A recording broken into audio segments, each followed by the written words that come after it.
First chips.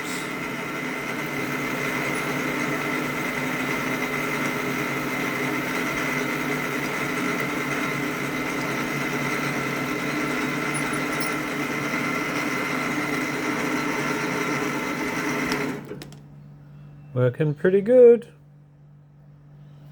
Happy with that.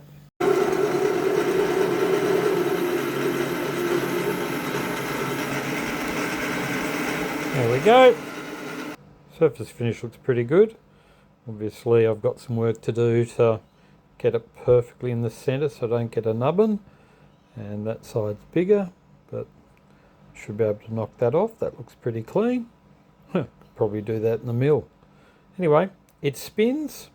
Bit more adjustment, but it's looking pretty good.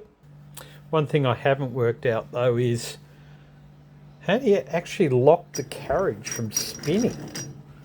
Very odd. The tailstock's got a lock, but I can't see anything to stop the workpiece pushing this back out.